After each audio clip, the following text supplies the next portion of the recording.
Welcome back. So when your customer begins to start using your product, and we said last time that you need to start listening to the customer and the market, and there are at least two ways you can do that. In general, when a product is out there in the market, that means you are a real business and customer has a real business, and customer starts to interact back to the company in at least two different ways. And in both the ways, in both the channels, so to speak, product manager has to take a lead position and make sure that he or she is listening and involved very closely in this process. And so the process that I'm showing you in a picture here, one is there are obviously product technical issues and the technical team or the product usage issues and so forth, and that is one channel through which customer is going to talk back to you. And then another is the product business issues.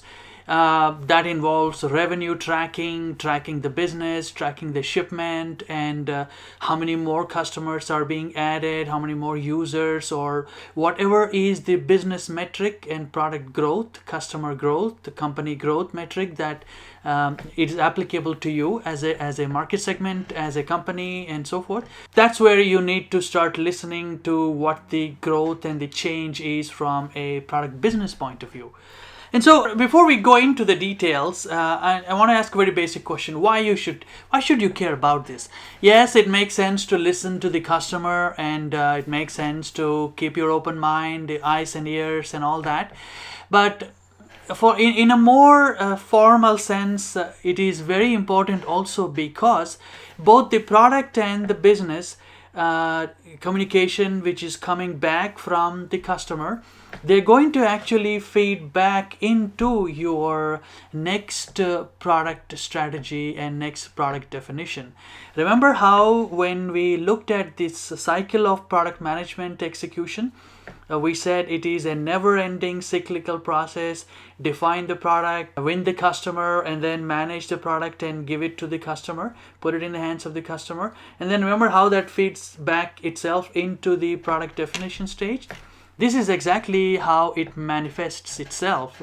And so from the listening to market and listening to the customer point of view, you obviously are going to get a lot of benefit, a lot of information, whether your product is working or not working, is it successful, is it hitting the mark, or is competition swiping you away, or are you swiping the competition away, whichever it is, and how does that translate to, and how is that translating to the real business, real revenue, and real revenue growth, and so forth. So all of that, again, like you know by now, that these are all very important metrics that you need to track that will help you to guide the next product definition. And so from the product technical issue tracking point of view, again, there is no surprise here. Most companies use the process that I'm just describing. Primarily, it is a customer, when he or she starts talking back to you about the product, they tend to be either a bug report or an enhancement request when it comes down to the actual substantial feedback. And in general, again here, like I cannot overemphasize enough the importance of a product manager taking the lead role in this. And if there is no process like this that I'm showing in this chart, in this picture, then product manager has to start to put the process in place. Basically, you need some kind of a bug tracking type of a system where all the important parties within the company and outside the company, like I'm showing here, sales, support, marketing, business development, and obviously customer through sales and support, they are able to put in and populate this bug tracking enhancement request software.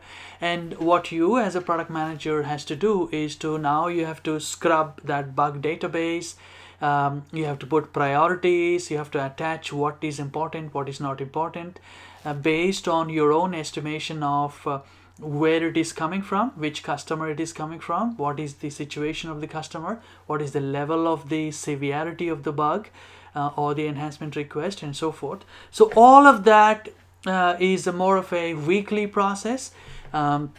every week representatives from these groups are going to sit together, and you being the driver of this meeting, you want to make sure that all the important bugs are allocated engineers time, support time, and attention from all the people who can solve it. And then all of this information at the back end, you're going to sort of synthesize this and keep it as a raw material that you need for your next product definition. And now next product could be an enhancement of this product, or a totally new product but with this as a feature, whatever it is. You're not there to you're not yet ready to discuss that, but this is the raw material that you need that goes into the next product definition. And so that is on the product side. And on the revenue business side, there is a similar process, but it happens in basically you have sales and marketing. They will come together, and there is a process that typically technology companies, or pretty much every company that has business and revenue, it is called quarterly business review, or QBR for short. It's basically a combination of sales and marketing, and also the executive and business managers, revenue managers. Their job is to go through customer by customer and see who are the top revenue generators and who are the bottom revenue generators. Basically, you want to make sure all the smaller ones get percolated up to the top ones, and a lot of analysis from a business point of view is done.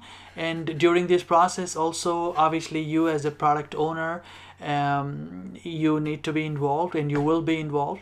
And this also gives you insight into how the market segment as a whole is responding to your product.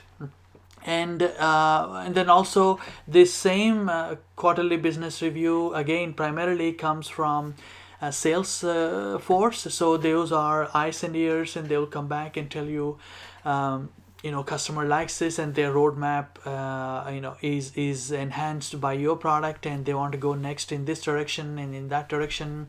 And so all that information is coming back to you from a business point of view also. And now this is going to drive your next product strategy.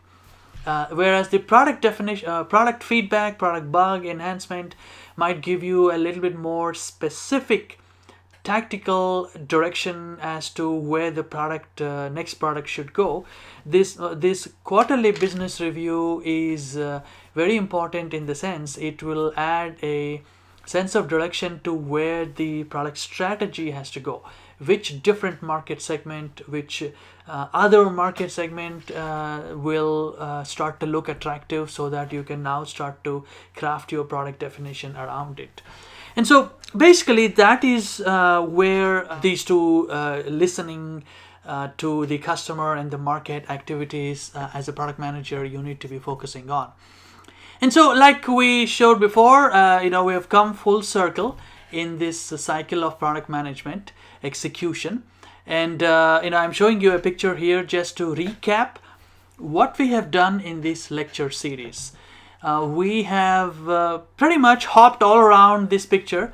I think we started with the new product definition, thinking about what does it take for a product manager to fulfill her responsibility, and we said defining a new product is a key responsibility. And then we also said managing the product and delivering it to the customer. And then before that, winning the hearts and minds and the design win from the customer. So all of these activities are jumping from one part of this circle, so to speak, to another part. And so together, I think I believe when I look at this, we appear to have covered substantial, if not all, aspects of this key product managers activities. And I hope really that you have enjoyed this lecture series. And my intent from the beginning has always been to provide you the insights into the beginning product manager's responsibility, so that you can take them the very next day into work and then start applying these insights, whether they are soft skills attitudes or hard skills that you have learned during this lecture series. And depending on how you respond to this course, I may decide to put additional videos based on some specific topical focus, and then address those as and when the need arises. Please, once again, I want to tell you, please provide your feedback as much as you can. Tell me what worked, tell me what you expected but did not see in these videos, and tell me what was good about it, what was not so good about it. And I am like all the courses in this video courses, in this lecture series that I've described, I am a product manager by profession. I love the job, I love the challenge and the thinking that goes into this job as a product manager.